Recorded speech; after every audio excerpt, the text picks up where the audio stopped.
यहाँ पर जो हम करने जा रहे हैं काफ़ी महत्वपूर्ण टॉपिक है जनसांख्यिकीय संक्रमण सिद्धांत। देखा जाए तो जनसांख्यिकीय संक्रमण सिद्धांत काफ़ी महत्वपूर्ण रहता है हर एग्ज़ाम पॉइंट ऑफ व्यू से। तो यहाँ पर त्रिपान स्टडी सेंटर ने आपके समक्ष जो है इसको पॉइंट व्यू प्रस्तुत किया है जो काफ़ी महत्वपूर्ण है। देखा जाए तो जनसांख्यिकीय संक्रमण सिद्धांत इस बात को परिचालक है कि इसको सबसे प्रथम देखा जाए जनसंख्या संक्रमण जो है वैरेन एस थॉम्पसन जो कि 1929 द्वारा गढ़ी गई थी। यानी जनसंख्या संक्रमण सिद्धांत जो है सब प्रथम हमारे समक्ष आया था तो वो भी वैरेन एस थॉम्पसन के कारण ही आया था जो कि 1929 में इन्होंने बनाई थी। कहते हैं ये एक अवधारणा है, जो ये जनसंख्या संक्रमण सिद्धांत है एक तरह का अवधारणा है। और बाद में देखा जाए तो परिवर्तन की एक ऐतिहासिक प्रक्रिया का वर्णन करने के लिए फ्रैंक डब्ल्यू नोस्टीन ने 1945 द्वारा काफ़ी इसको लोकप्रिय किया गया।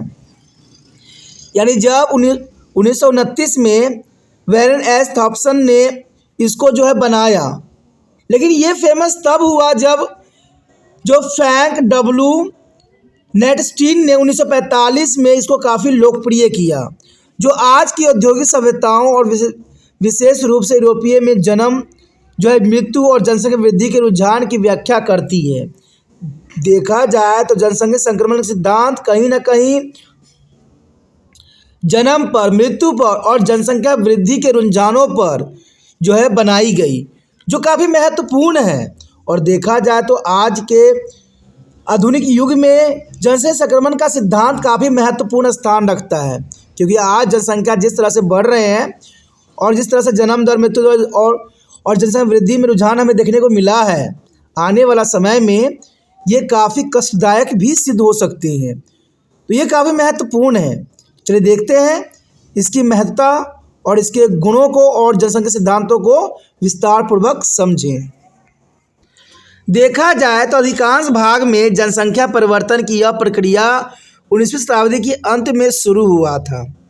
जो जनसंख्या में परिवर्तन हमें देखने को मिला है तो यह 18वीं शताब्दी के अंत में शुरू हुआ था और हर एक क्षेत्र में जनसंख्या परिवर्तन को जनसंख्या विस्तार के नियम के बजाय विकासवादी प्रक्रिया के सामान्य विवरण के रूप में देखा जाना चाहिए।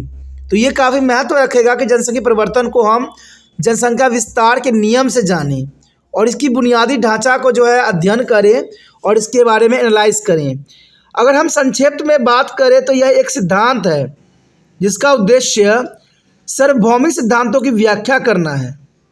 जनसंख्या संक्रमण एक सिद्धांत है जिसके अंतर्गत हम जो है इसके उद्देश्य को सार्वभौमिक सिद्धांतों की व्याख्या कर सकते हैं, जो जनसंख्या को नियंत्रण करते हैं और औद्योगिकरण के परिणाम का जो है मानव आबादी आकार और संरचना में कैसे विकसित होती है, ये बात ध्यान देना है। कहते हैं जिस प्रकार भारत की जनसंख्या बढ़ती चली जा रही है, एक समय आएगा जो कि बहुत ही मुश्किलों से भारत के लोगों को गुजरना पड़ेगा। कहते हैं इस पर रूल रेगुलेशन बनाने की आवश्यकता है और इसमें जो है जन जन तक पहुंचाने की ज़रूरत है, क्योंकि नियंत्रण रहेगा तो ही हमारा देश आगे बढ़ेगा। देखा जाए तो किसी देश की जनसंख्या इतिहास का वर्णन करने के लिए इसे व्यापक रूप से एक मूल्यवान तकनीक के रूप में स्वीकार किया जाता है। जनसंख्या संक्रमण सिद्धांत जो होती है वो हर एक देश स्वीकार करता है और इसको स्वीकार करने की अपना एक मापदंड होता है। देखा जाए तो इसे व्यापक रूप से एक मूल्यवान तकनीक के रूप में स्वीकार किया जाता है और इसके आगे उसको अध्ययन भी करना स्वाभाविक बन जाता है। जब सभ्यता ज़्यादातर ग्रामीण और कृषि और अशिक्षित संस्कृति से एक प्रभावशाली शहरी औद्योगिक और साक्षर आधुनिक समाज की ओर बढ़ी, तो सिद्धांत उच्च प्रजनन क्षमता और उच्च मृत्यु दर से कम प्रजनन क्षमता और कम मृत्यु दर की ओर जनसंख्या बदलाव का एक घनिष्ठ पैटर्न बताता है। तो ये बात कहीं ना कहीं महत्वपूर्ण बात है कि जब सभ्यता ज़्यादा ग्रामीण थी, कृषि और अशिक्षित थी, जहाँ पर देखा जाए तो उन क्षेत्रों में संस्कृति में एक जो है प्रभुशाली शहरी औद्योगिक साक्षर और आधुनिक समाज की ओर बढ़ रही थी। एक तरफ देखा जाए भारत में तो ग्रामीण क्षेत्र थी, तो दूसरे ओर शहरी क्षेत्र था, जहाँ पर दुनिया ही बदली हुई थी। देखा जाए तो ग्रामीण क्षेत्र में हर चीज़ पिछड़ी हुई थी, कृषि और शिक्षा का जो है प्रभाव था, और शहरी क्षेत्रों में देखा जाए तो हर जगह साक्षर थे, आधुनिक समाज थे। लेकिन देखा जाए तो सिद्धांत उच्च प्रजनन क्षमता और उच्च जन्म दर को जो है मृत्यु दर को कम मृत्यु दर की ओर जनसंख्या बदलाव को देखने को मिला।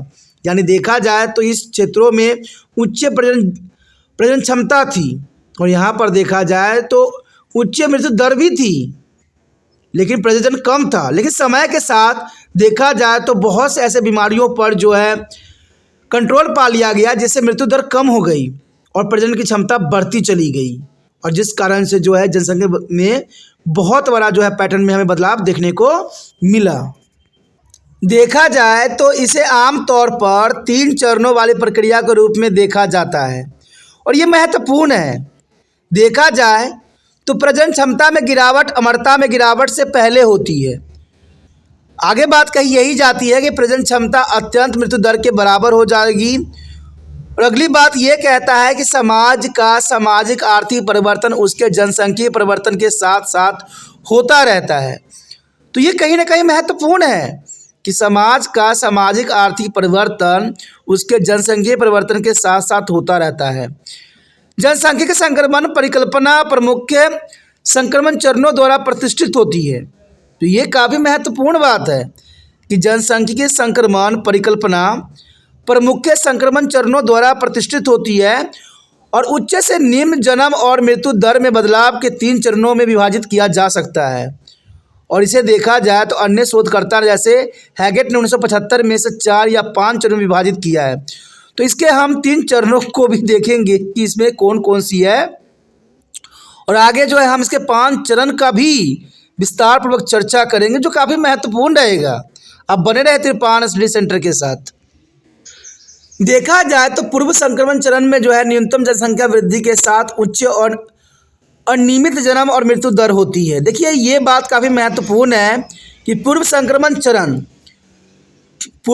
चरण को जो है हमें देखना काफ़ी महत्वपूर्ण होगा, और इसके अंतर्गत इसको 3 भागों में विभक्त किया गया है कि न्यूनतम जनसंख्या वृद्धि के साथ उच्च और अनियमित जन्म और मृत्यु दर होती है। तो इसी पे जो है हमें पहला पॉइंट और पहला चरण यही बताता है कि तेज़ी से जनसंख्या वृद्धि उच्च जन्म दर को मृत्यु दर में कमी करती है। तेज़ी से जनसंख्या में वृद्धि उच्च जन्म दर और मृत्यु दर में कमी। अब जरना सी बात है कि अगर उच्च जन्म दर होगा और मृत्यु दर में कमी होगी तो जनसंख्या जो है बहुत तेज़ी से जो है आगे बढ़ेगा।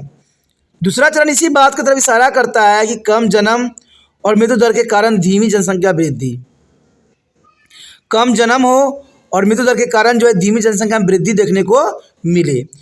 तीसरा चरण यही बात को दर्शाता है कि जन्म और मृत्यु दर दोनों में काफ़ी गिरावट आती हो, जिसके परिणाम स्वरूप जनसंख्या शून्य जनसंख्या वृद्धि होती हो। तो देखिए ये जो है पूर्व संक्रमण चरण के 3 सिद्धांत हैं, जिसके अंतर्गत जनसंख्या संक्रमण के जो है सिद्धांत लागू होते हैं।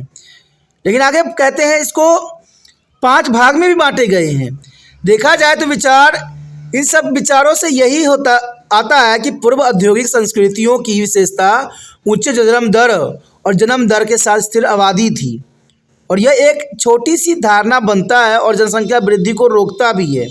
कहते हैं आज के समय में जनसंख्या वृद्धि दर को रोकना काफ़ी महत्वपूर्ण बन गया है, और आज हमारे समाज की मांग भी है। इसलिए हर एक व्यक्ति को इसमें प्रयत्न करने की ज़रूरत है। जब तक प्रत्येक व्यक्ति इसमें मिलकर नहीं कार्य करेंगे, जनसंख्या वृद्धि दर जो है रोकना संभव नहीं है, और ये महत्वपूर्ण है। आज हमें ये बात सोचना चाहिए कि हमारे लिए चाहे पुत्र हो या पुत्री हो, दोनों सामान्य हैं, और दोनों को जो है आगे हर चीज़ का जो है मौका दिया जाना चाहिए। सबको आगे बढ़ने का जो है प्रावधान करने चाहिए, और किसी में भेदभाव नहीं रखना चाहिए। तो ये महत्वपूर्ण है, और जब तक ये जो है आम व्यक्तियों के मनसा से ये बात नहीं आएगा, लड़का लड़की में भेदभाव नहीं जाएगा, जनसंख्या जन्म दर जो है कम नहीं हो सकती है। क्योंकि कहते हैं ना, कुछ पुराने विचारों के कारण जो है जनसंख्या आज बढ़ती चली जा रही है। देखा जाए तो जनसांख्यिकीय संक्रमण सिद्धांत 5 चरण है। चलिए देखते हैं वो 5 चरण कौन कौन से हैं। यहाँ पर हमारे समक्ष पहला आता है प्रथम चरण। प्रथम चरण कहीं ना कहीं कुछ बातों पर आधारित है। प्रथम तो यही रहती है कि जन्म दर और मृत्यु दर के चरण, यानी प्रथम चरण में ये दो महत्वपूर्ण बातें आती है कि उच्च जन्म दर और उच्च मृत्यु दर के चरण आते हैं इसमें। प्रथम चरण में देश की आर्थिक विकास के स्तर पर मेन जो फोकस होता है, और आगे बात देखें तो कृषि लोगों की आय का प्रमुख स्रोत रहा है। यह आपको पता होना चाहिए कि भारत जो है कृषि प्रधान देश है और यहाँ कृषि ही लोगों का प्रमुख व्यवसाय के साधन है। और देखा जाए अगर जन्म दर इसी प्रकार बढ़ते रहें, जनसंख्या बढ़ती रही, तो हमारे पास संसाधनों की बहुत कमी हो जाएगी, क्योंकि जिस तरह से प्राकृतिक संसाधनों का खनन हो रहा है वो न तो देश के हित में है न आने वाले समय के हित में है। और ये बात सबको सोचना चाहिए। देखा जाए तो ये सोचने का काम सरकार का है। इसमें ऐसे रूल रेगुलेशन बनाने की आवश्यकता होती है जिससे हम कृषि की लोगों की आय का प्रमुख स्रोत होने के नाते हम उसमें जो है बहुत से बदलाव कर सकते हैं। और देखिए, भारत के लोगों कृषि प्रमुख साधन होने के कारण लोगों के जीवन स्तर खराब है। यहाँ पर भारत में देखा जाए तो भारत के लोगों का जीवन स्तर बहुत ही खराब है। कहते हैं चिकित्सा सेवा की कमी है, बीमारियां हैं, अकाल है और अशिक्षा के कारण मृत्यु दर अधिक है। सामाजिक एवं आर्थिक कारणों के कारण जन्म दर में ऊंची हुई है। तो ये महत्वपूर्ण बात है। हमें एक बात अभी सोच लेना चाहिए कि हमें देश को विकास करना है कि हमारे पुरानी मानसिकता के साथ आगे चलना है। अगर आप देश की विकास की बात करते हो तो पुरानी मानसिकता को जो है पीछे छोड़ना पड़ेगा, क्योंकि देखा जाए तो हमारा जीवन स्तर खराब होने का कहीं ना कहीं कारण यही बनते हैं। और जब तक हम पुरानी विचारधाराओं को नहीं छोड़ेंगे हमारा देश कभी भी विकसित नहीं हो सकता। चाहे जो जितना कह ले, जितना मर्जी गारंटी दे दे, नहीं हो सकता। और सच्चाई है। कहते हैं जब तक लोगों के जीवन स्तर में सुधार नहीं किया जाएगा। आज देखिए, आज आप भी अनुभव करते होंगे कि गरीब गरीब होता जा रहा है और अमीर अमीर होता जा रहा है। आज बेरोजगारी की समस्या चारों तरफ फैली हुई है, अनपढ़ता बढ़ती ही चली जा रही है। आप ये सोच रहे होगे कि भारत में साक्षरता दर बढ़ी है, लेकिन आप साक्षरता दर को, सरकारी रिपोर्ट को मत देखिए। कहते हैं सरकारी रिपोर्ट तो सरकार के द्वारा बनाई जाती है, इसमें कहीं दूर दूर तक सच्चाई नहीं होती है। ये बहुत महत्वपूर्ण बात है। आज गरीबी रेखा का भी जो है डेफिनेशन बदल दी गई है। पहले $1 थी, अब $2 कर दी गई है। लेकिन ये सिर्फ बातें हैं। हालात तो ये दर्शाते हैं कि हमारी जो स्थिति है और बिगड़ी है। दिन प्रतिदिन जो है हमारी स्थिति बिगड़ी है। बेरोजगारी की समस्या बढ़ी है, गरीबी बढ़ती चली जा रही है और ये सच्चाई है, जिसके कारण देखिए इन तो सब के कारण जो है चिकित्सा सेवा में कमी आई है। आज बीमारियों से हर एक व्यक्ति परेशान है। मैं ये विश्वास दिला सकता हूँ कि हर घर में कोई न कोई व्यक्ति बीमार अवश्य है और ये रात दिन जो है हॉस्पिटलों के चक्कर काटते चले जा रहे हैं। क्या कारण है? इतने सारे डॉक्टर होने के पश्चात भी इतने लोग और बीमार पड़ते चले जा रहे हैं। रीजंस क्या है? कभी आपने एनालाइज किया इस बात को कि भारत सरकार तो ये कहती है कि हम चिकित्सा सुविधाओं को बहुत ही बेहतर बना दिए हैं, हमने हॉस्पिटलों में सुविधाएं लगा दिए हैं, तो किस लिए बीमारी बढ़ क्यों रही है? किसी ने एनालाइज किया इस बात को? शायद नहीं किया है, क्योंकि कोई सोचता ही नहीं इस बातों पर। अगर आपने इतने सारे डॉक्टरों को जो है लगा दिया है, इतने सारे चिकित्सा सुविधाएं दे रहे हैं, तो बीमारी दिन प्रतिदिन बढ़ता क्यों जा रहा है? क्या कारण हो सकते हैं? आज देखिए, अशिक्षा के कारण मृत्यु दर में अधिक हुई है। अशिक्षा की बात क्यों कही जा रही है? आप तो भारत को शिक्षित कर चुके हो, अब तो हर जगह परसेंटेज बच्चों के आते हैं। हमारे देखा जाए तो हर बोर्ड का नतीजा यही आता है, 80, 90% बच्चे पास हो रहे हैं। तो फिर ये अशिक्षा कहाँ है? किस में घर कर गया है शिक्षा? अगर शिक्षा ही नहीं है तो हम कैसे कह दें कि शिक्षा का स्तर है, जहाँ पर कुछ व्यक्ति आपको लालच देते हो और लालच के पिटारों में बह जाते हो और आप अपने बच्चों को ये शिक्षा देते हो कि लालच बुरी वाला है। तो ये सारी मानसिकता यहाँ आ रही है। देखा जाए जिनके कारण सामाजिक एवं आर्थिक कारकों के कारण जन्म दर ऊंची होती चली जा रही है। कुछ सामाजिक कारण है और कुछ आर्थिक कारक भी हैं जिनके कारण जन्म दर जो है ऊंचे से ऊंचे होती चली जा रही है। उसके पश्चात है इन चरण के सबसे महत्वपूर्ण विशेषता कुछ यहाँ दिए गए हैं। इन चरणों की प्रमुख विशेषता यहाँ पर दिए गए हैं। प्रथम चरण में जनसंख्या पिरामिड के निचले भाग का विस्तार हो रहा है। देखा जाए अगर हम पिरामिड के रूप में जनसंख्या वृद्धि दर को देखें और उसकी संक्रमणता को देखें तो प्रथम चरण में जनसंख्या पिरामिड के निचले भाग का जो है विस्तार होता जा रहा है, यानी निम्न स्तर के लोगों को जो है जनसंख्या बढ़ती ही चली जा रही है। देखा जाए तो उच्च जन्म दर, उच्च शिशु मृत्यु दर और उच्च मृत्यु दर वाली स्थिति जनसंख्या के परिणाम कम जीवन प्रत्याशी होती हैं। तो ये कहीं ना कहीं महत्वपूर्ण बात है कि उच्च जन्म दर, उच्च शिक्षा मृत्यु दर और उच्च मृत्यु दर वाली स्थिति जनसंख्या के परिणाम स्वरूप कम जीवित प्रत्याशी होते हैं। और सबसे महत्वपूर्ण बात यह है कि यहाँ बहुत सारे युवा लोग हैं और बहुत कम वृद्ध लोग हैं। तो ये काफ़ी महत्वपूर्ण भारत के लिए बन जाता है कि भारत में बहुत सारे युवा लोग हैं और वृद्ध लोगों की संख्या कम है। तो इसका कारण क्या हो सकती है? जनसंख्या वृद्धि देखिए कहीं ना कहीं जो है नीतियों के कारण हुई है, सरकार की कुछ जो है ढीलापन के कारण हुआ है। अगर सरकार शिक्षा को स्तर को ऊंचा करे तो शायद कुछ हो सकता है, क्योंकि मैं जानता हूं सरकार के रूल रेगुलेशन बनाने से कुछ नहीं होने वाला है। आपने देखा भी होगा इंदिरा गांधी के समय काल में नसबंदी की प्रक्रिया चलाई गई थी, जबरन करवाया गया था, लेकिन शायद उससे कोई परिणाम जो है पॉजिटिव नहीं आया। इससे लोग ही जो है सरकार के खिलाफ हो गए। बात सही है, अगर लोगों में जागरूकता बढ़ाई जाए, लोगों को जो है छोटे परिवार का गुणों को समझाया जाए तो शायद ये हो सके, और ये तब होगा जब शिक्षा का स्तर उच्च होगा।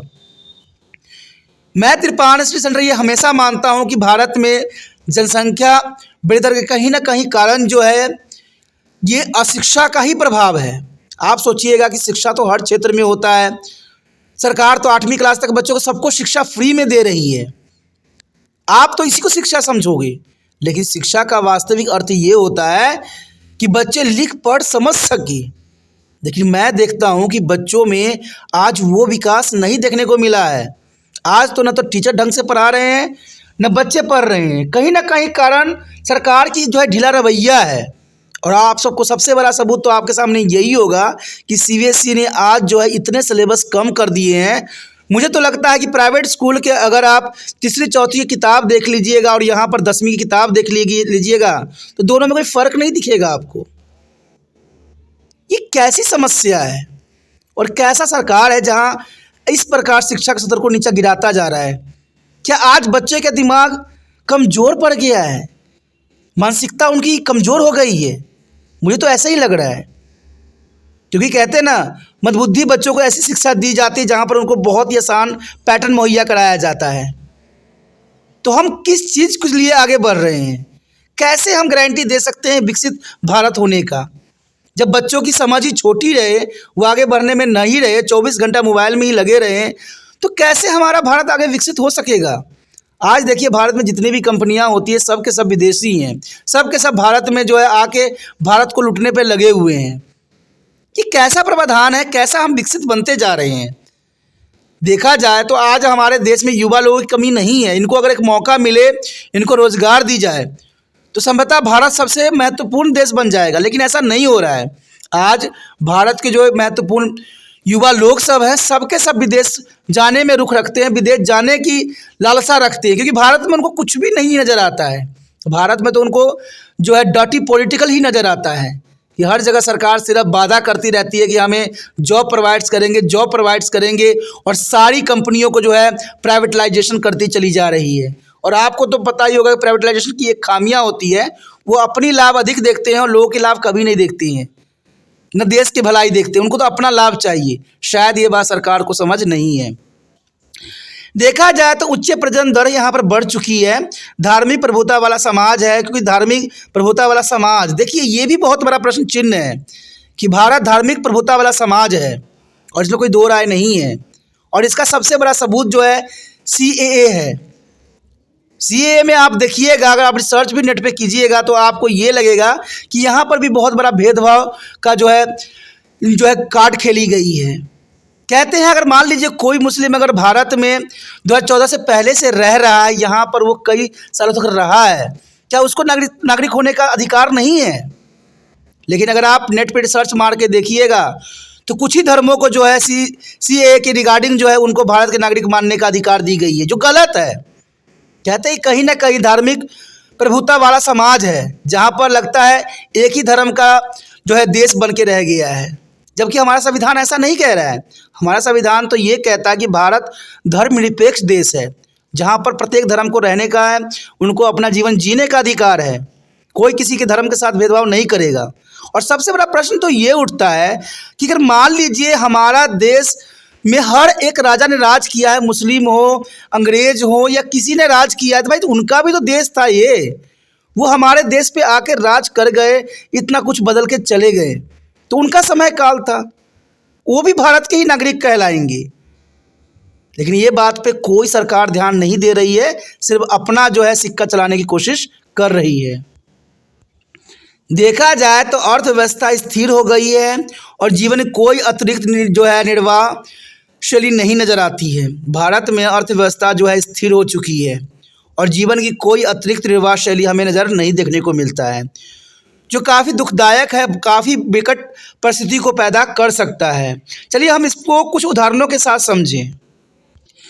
देखा जाए तो सिएरा और लियोन और सोमालिया इसके दो उदाहरण हैं और ये काफ़ी महत्वपूर्ण उदाहरण है।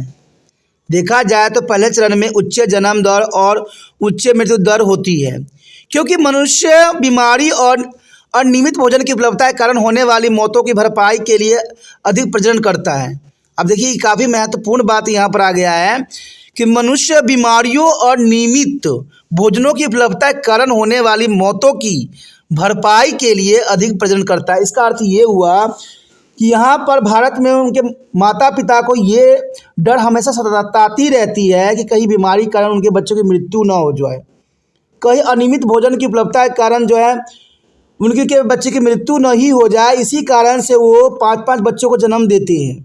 और सबसे बड़ी बात ये रहती है कि यहाँ पर अनपढ़ता होने के कारण उनको ये समझ नहीं आता कि जो है लड़कियाँ भी वो कार्य कर सकती है जो लड़के करते हैं। और ये चलिए ये तो माता पिता की सोच है। आज फैक्ट्री में भी चले जाइएगा तो वहाँ पर भी जो बड़े बड़े इंडस्ट्रियलाइजेशन अपने आप को कहते हैं, बड़े बड़े इंडस्ट्री के मालिक कहते हैं, वहाँ पर भी भेदभाव देखने को मिलता है कि वही कार्य के लिए लड़कियों को कम वेतन दी जाती है और उसी कार्य के लिए लड़कों को अधिक वेतन दी जाती है। और ये शायद भारत सरकार को पता नहीं है और होगा भी कैसे, क्योंकि जितने भी बड़े बड़े फैक्ट्रियाँ हैं भारत सरकार के इजाज़तों पर ही तो चलती है। इतने सारे वोटों में इलेक्शन में जो पैसे लोग खर्च कर रहे होते हैं वो कहाँ से लाते हैं? ये इन्हीं की तो देन होती है। जिन्होंने पूरी तरह से सबूत नहीं दिया वो जेल में चले जाते हैं और जिन्होंने अपनी पूरा काला चिट्ठा अपनी ईमानदारी वाली बना के रखे हुए हैं उनको जय जयकार हो रही है। गलत है। कहते एक बंदा करप्ट नहीं हो सकता, यहाँ पर हर कोई करप्ट हो सकता है। कहते जिसकी सरकार वो करप्ट ही नहीं है कोई भी, और जिसकी सरकार नहीं वो सब करप्ट है। ये सोचने वाली बात है यहाँ पर। तो ये सब भरपाई कैसे हो पाएगा? कहते ही सबसे महत्वपूर्ण बात आती है, जनसंख्या वृद्धि धीमी हो रही है और अधिकांश लोग कृषि में काम करते हैं जहाँ बड़े बड़े परिवार लाभप्रद हैं। तो ये बात तो काफ़ी महत्वपूर्ण है। जनसंख्या वृद्धि धीमी है और अधिकतम लोग कृषि में काम ही कर रहे हैं भारत में, जहाँ बड़े परिवार जो है लाभप्रद है। तो जरना सी बात है, आज कृषि का क्षेत्रों में भी बड़े बड़े परिवार ही संलग्न हैं। छोटे परिवार आज बहुत ही दुखदायक परिस्थितियों से गुजर रहे हैं। जीवन प्रत्याशी कम है और अधिकांश आबादी अशिक्षित है। अब अगर आप रिसर्च मार के देखिएगा कि भारत में शिक्षा का स्तर कैसा है तो आप देख के हैरान रहोगे कि यहाँ पर शिक्षा का स्तर बहुत ही उच्च देखने को मिलता है। लेकिन देखा जाए तो अधिकांश आबादी अशिक्षित है और आधुनिक तकनीकों तक पहुँच का अभाव भी है, क्योंकि इन तक जो है आधुनिक तकनीक भी नहीं पहुँचा है। कहते हैं 200 साल पहले दुनिया के सभी देश इसी अवस्था में थे। देखा जाए तो जैसा अवस्था हमारा भारत का आज है ऐसे पूरे विश्व की अवस्था थी। लेकिन देखा जाए तो विश्व ने अपने आप को आगे खड़ा कर लिया है और भारत जो है अभी भी पिछड़ा हुआ देशों में ही गिनती आता है। बेशक लिए आप अपनी जय जयकार हर जगह मनवा लो, लेकिन ऐसा नहीं हो सकता है। कहते हैं जब हम अपने घर में झांक के देखते हैं तब हमें वास्तविकता का पता चलता है। हम कहते हैं ना, दूर का ढोल जो होता है सुहाना होता है। दूसरा चरण देखा जाए तो उच्च जन्म दर और निम्न मृत्यु दर की अवस्था को जनसंख्या विस्फोट की अवस्था भी कहा जाता है। और ये तो आप भली भांति समझते ही हो कि उच्च जन्म दर और निम्न मृत्यु दर को हम जनसंख्या विस्फोट कहते हैं और भारत में जनसंख्या विस्फोट हो चुकी है। यहाँ पर उच्च जन्म दर है और मृत्यु दर बहुत ही कम है। और ये आप जनसंख्या मीटर निकाल के भी देख सकते हो कि भारत में हर सेकेंड जो है बच्चों की जन्म हो रही है। और दूसरी दुनिया के साथ कंपेयर करके देखोगे तो भारत की जो सुई बहुत तेज़ी से आगे बढ़ रही है। आज भारत जो है पूरे विश्व को पीछा छोड़ के नंबर 1 आ गया है। लेकिन किस में? जनसंख्या में। अब इतनी बड़ी जनसंख्या का पालन पोषण करना शायद किसी भी सरकार के लिए संभव नहीं होगा। और उस देश में जहाँ पर सिर्फ फ्री करने की जो है ट्रम्प कार्ड खेली जाती है। कहते हैं ये देश ऐसा है जहाँ पर हर कोई कुर्सी अपनाने में लगा हुआ है और सब के सब जो है ट्रम्प कार्ड जो है यहाँ पर फ्री का खेल रहा है, जो सही नहीं है। तभी तो भारत गरीब होता चला जा रहा है। आज देखिए इतने इतने करोड़ों की घपला हो रहा है भारत में, तो कहाँ से ये भारत देश विकसित बनेगा? कहते हैं चुनाव में ही अगर आप इनकी हिस्ट्री निकाल के देखोगे तो कहते हैं 6,000 करोड़ से ऊपर जो है ये लोग इलेक्शन में फूंक देते हैं एक पार्टी। तो भारत की गरीबी कहाँ से जाएगा? ये बहुत महत्वपूर्ण बात है। और जनसंख्या विस्फोट होना भारत में एक स्वाभाविक है। इस अवधि के दौरान जन्म दर अधिक होती है जबकि मृत्यु दर कम होती है। परिणाम स्वरूप जनसंख्या तीव्र गति से बढ़ती है। आज जनसंख्या जो है जे रूप धारण कर चुका है बढ़ने में, और भारत की जनसंख्या जिस तरह से बढ़ रही है, कहते हैं कुछ चंद सालों में जो है ये ऐसी स्थिति यहाँ पर पैदा हो जाएगी जो पूरे विश्व को हैरान करेगी। और ये बात सच्चाई है, इसे हम मुँह नहीं मोड़ सकते हैं। कहते हैं आने वाला समय को भी जो चिंता करे वो सही सरकार है, जो आने वाले समय का भी चिंता करे। क्योंकि कहते हैं ना, सिर्फ अपना यूज़ कर लेने से नहीं होता, हमें फ्यूचर के लिए भी सोचना पड़ेगा। जो जनरेशन आगे बढ़ रही है, जो हमारे बच्चे हैं आगे जाएंगे तो हम उनको क्या देंगे? क्या सब कुछ ख़त्म देंगे? तो ये सोचने की बात है। इस बिंदु पर आय बढ़ने लगती है और जो है आर्थिक गतिविधियों का विस्तार होने लगता है। बेहतर स्वास्थ्य देखभाल और पौष्टिक आहार की परिणाम स्वरूप मृत्यु दर तेज़ी से घट जाती रही है। तो बात तो सही है, देखा जाए तो मृत्यु दर घटी है तो कहीं ना कहीं टेक्नोलॉजी बढ़ी है, लेकिन मृत्यु दर घटी है लेकिन जन्म दर घटी नहीं है। जन्म दर तो और भी दुगनी रफ्तार से बढ़ती चली जा रही है। तो कहते हैं ये इसके हम पॉजिटिव इफेक्ट नहीं कर मान सकते। ये पॉजिटिव इफेक्ट नहीं है, ये सबसे बड़ा नेगेटिव है कि हम मृत्यु दर पे तो कंट्रोल कर लिए हैं लेकिन जनसंख्या वृद्धि दर पे हम कंट्रोल नहीं कर पाए हैं। बच्चों को जन्म दर पे हम कंट्रोल नहीं कर पा रहे हैं। और कहीं ना कहीं अगर आप इसको जांच पड़ताल कीजिएगा तो पता लगेगा कि भारत सरकार की कुछ लापरवाही है जिसके कारण ये संभव हुआ है। उसके पश्चात देखें तो सामाजिक आर्थिक पिछड़ापन और गर्भ निरोधक तक सीमित पहुंच के कारण जन्म दर ऊंची बनी हुई है। तो बात सही है। देखिए सामाजिक आर्थिक पिछड़ापन और गर्भ निरोधक तक की जो है सीमित पहुंच के कारण जन्म दर ऊंची बनी हुई है। अगर मान लीजिए मैं अगर भारतीय समाज की अगर बात करूं तो यहाँ पर देखिए सरकार की क्या प्रावधान है, आप देख के हैरान हो जाओगे, सुन के भी हैरान हो जाओगे कि मान लीजिए कोई माँ अगर गलती से जो है गर्भ धारण कर लिया, उसके 2-3 बच्चे हैं, अगर वो चाहती कि जो है बच्चे का जन्म ना हो और किसी भी डॉक्टर के पास दवाई लेने जाता है तो पता क्या कहेंगे वो कि ये दवाई बैन है, ये हम नहीं दे सकते। अब भाई इतनी बड़ी प्रावधान आपने लगा दिया है, बैन कर दिया है, जो कि अपनी इच्छा से हो रहा है, तो कैसे नहीं होगा? जन्म दर तो भाई बढ़ेगा ही बढ़ेगा, जनरल सी बात है। कहते हैं सीमित पहुंच के कारण, सबसे बड़ा यही कारण होता है कि गर्भ निरोधक की जो है बहुत सीमित पहुंच है जिसके कारण जो है ऊंची जन्म दर बनी हुई है।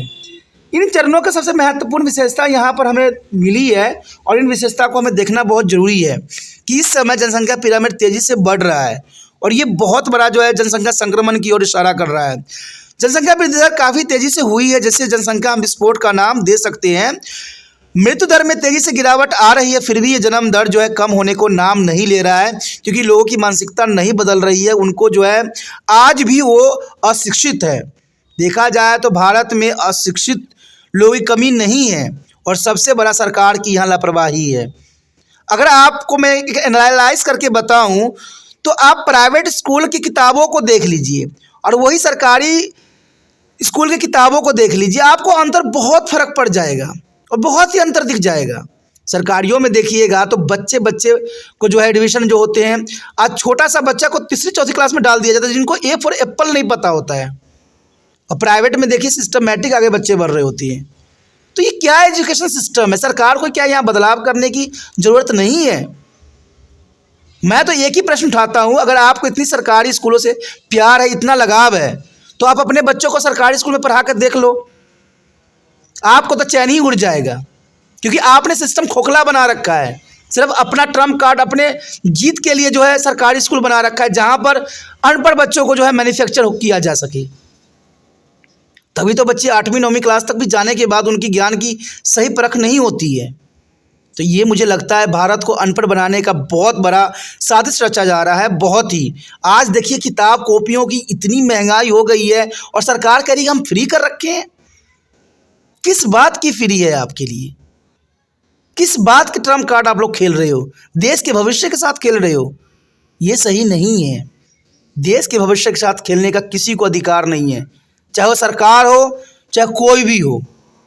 कहते हैं देश के भविष्य के साथ खेलना कदाचित उचित नहीं है, क्योंकि देश का भविष्य आने वाले बच्चे हैं और उनका सही ज्ञान परख होना जरूरी है। कहते हैं मृत्यु दर में तेजी से गिरावट आ रही है, फिर भी जन्म दर बढ़ता जा रहा है। प्रजनन दर अभी भी ऊंचा है। प्रजनन दर ऊंचा होने का कहीं ना कहीं कारण जो है अशिक्षा ही है। और जन्म दर में ऊंचा दर देखने को हमें मिलता है। देखिए जन्म दर ऊंचा इसलिए भी होता है, कहीं ना कहीं मैंने कहा ना कि देखिए लोग जो है उन बेरोजगारी की समस्या से जूझ रहे होते हैं और सुबह शाम घर में ही रहते हैं, कैद होके रहते हैं।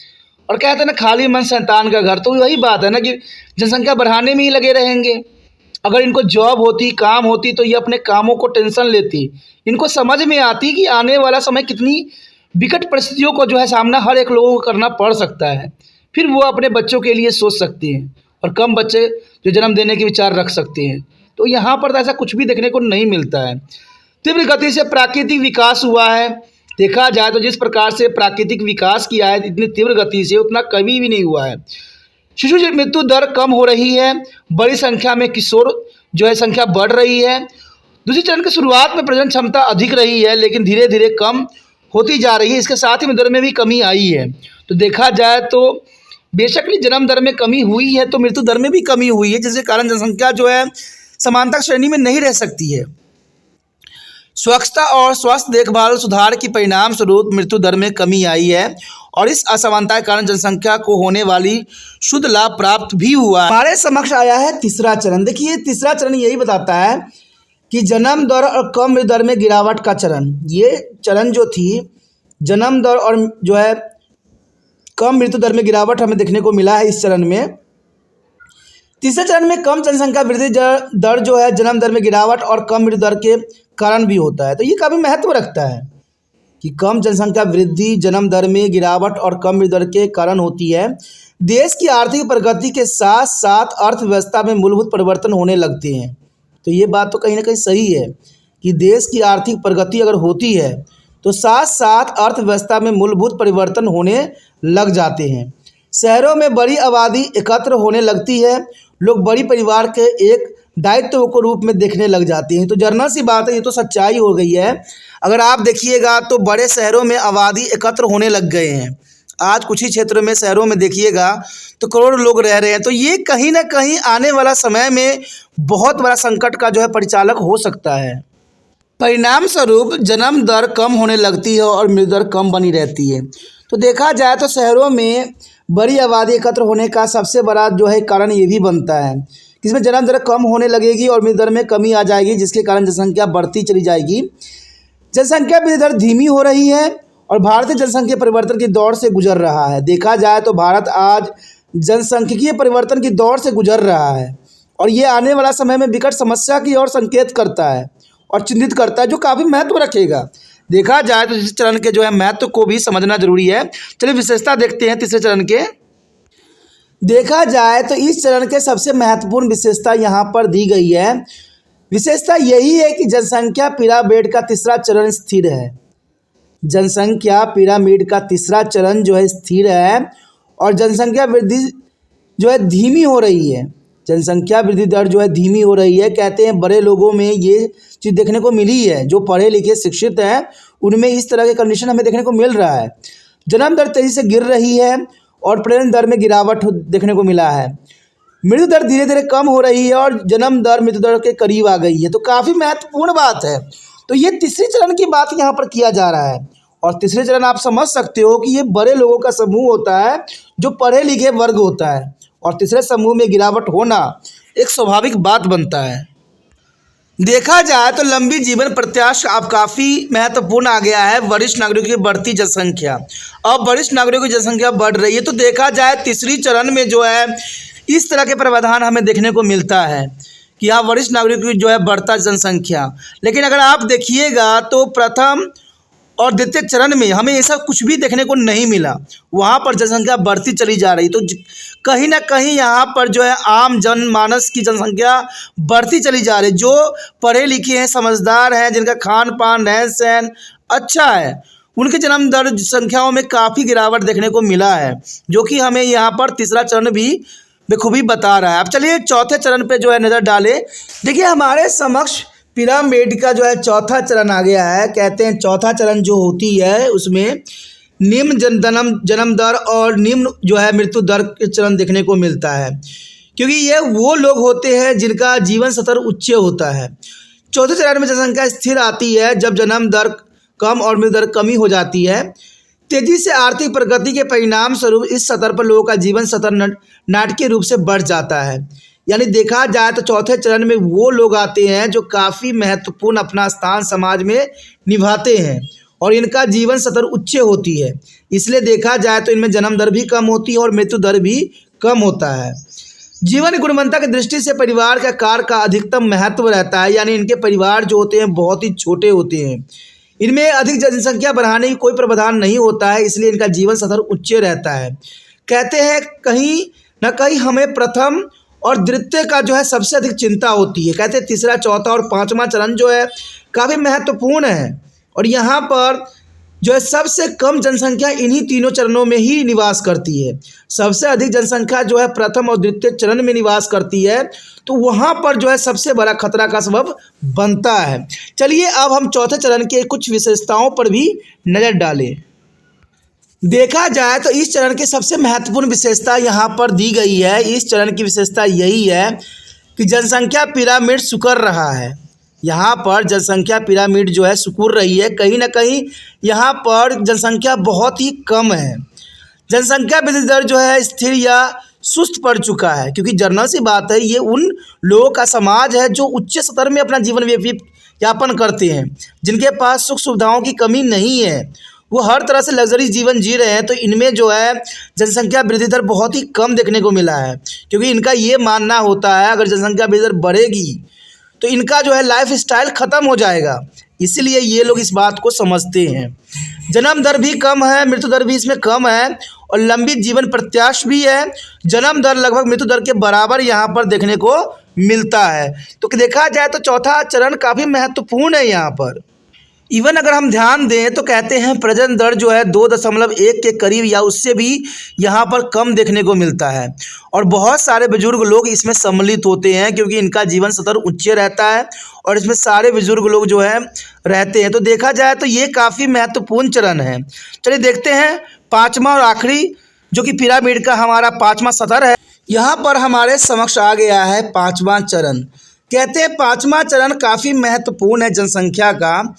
कहते हैं ये अंतिम अवधि वाला चरण भी कहा जा सकता है। अंतिम अवधि में प्रजनन क्षमता और मृत्यु दर दोनों में काफ़ी गिरावट आने को मिला है, क्योंकि इसमें जो है वो लोग रहते हैं जो काफ़ी रिच होते हैं।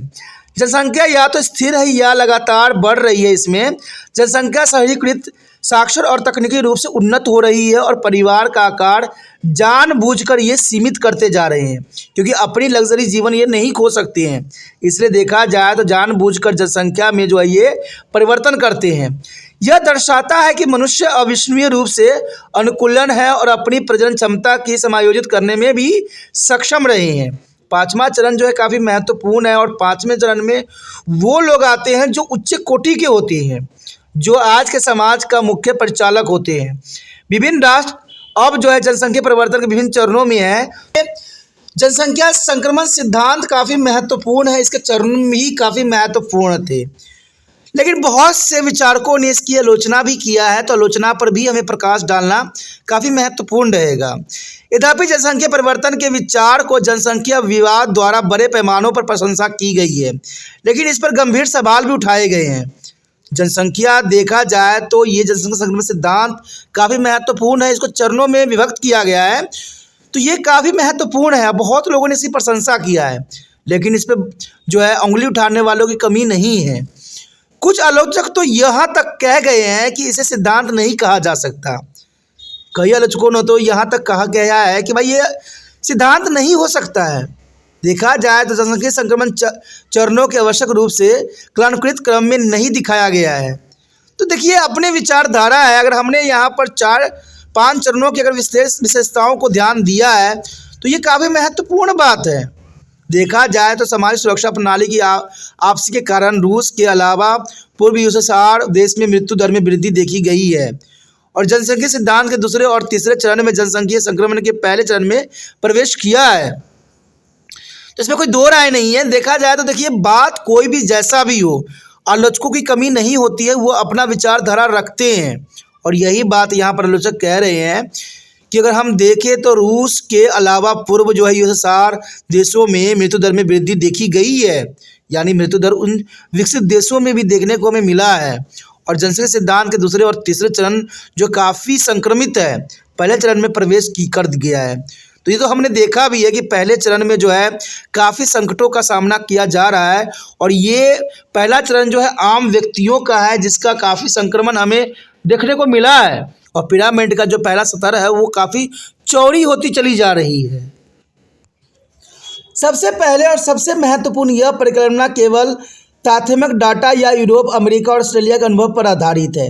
देखा जाए तो संक्रमण हमने देखा है, जनसंख्या संक्रमण, ये सबसे महत्वपूर्ण बात इसकी तरफ इशारा करता है कि ये अमेरिका और ऑस्ट्रेलिया के अनुभवों पर आधारित है। ये भारत की अनुकूलता पर आधारित नहीं है, इसलिए आलोचक ने इसको गलत ठहराया है। कहते हैं अमेरिका और ऑस्ट्रेलिया जो है विकसित देशों में गिनती आती है। अगर इसको हम भारत पे लागू करें तो ये कहीं ना कहीं जो है बहुत सी बातें मिथ्या सिद्ध हो सकती है। तो इसलिए बहुत से जो है विचारक इस बात को खंडित करते हैं।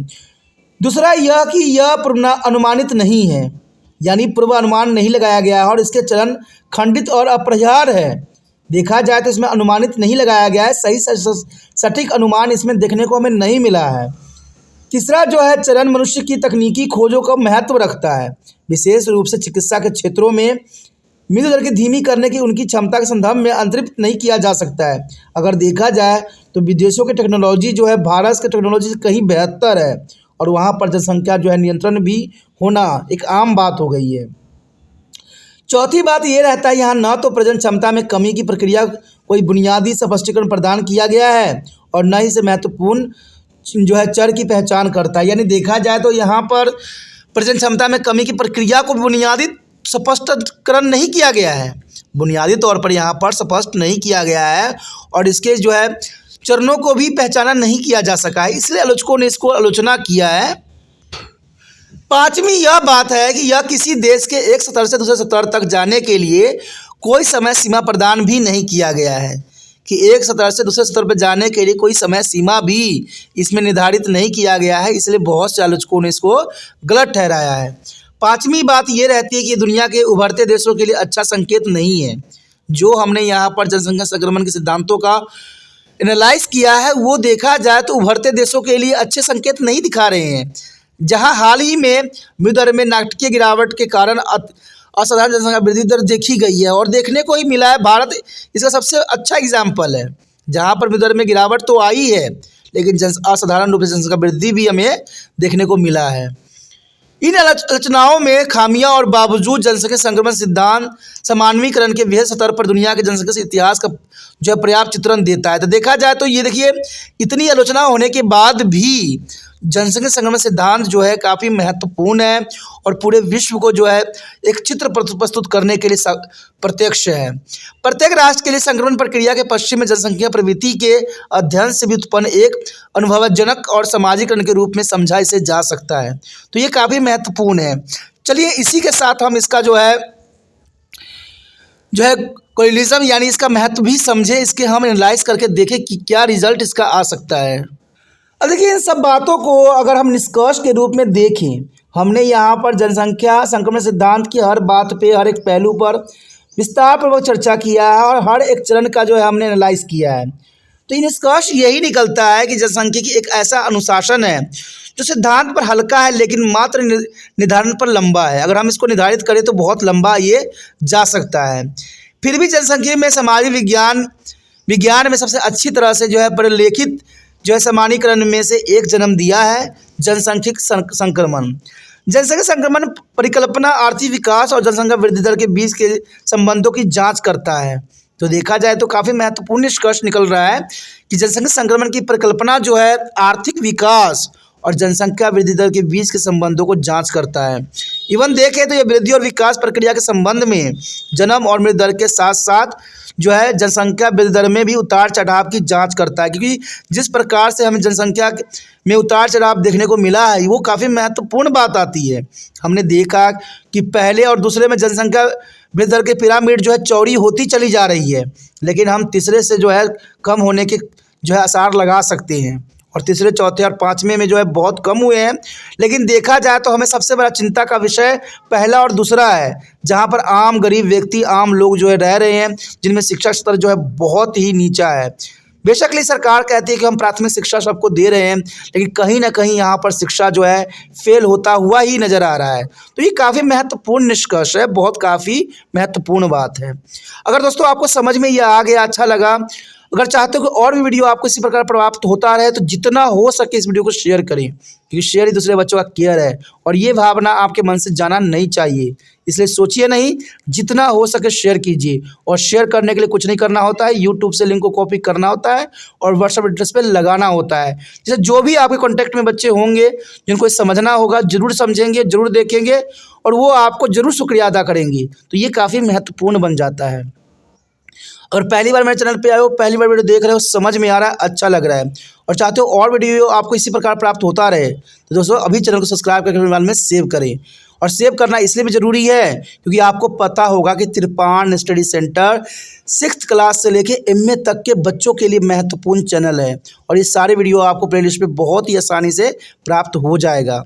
इसलिए सोचिए नहीं, विचार न कीजिए, अभी तिरपान स्टडी सेंटर को सब्सक्राइब करके अपने मोबाइल में सेव कीजिए।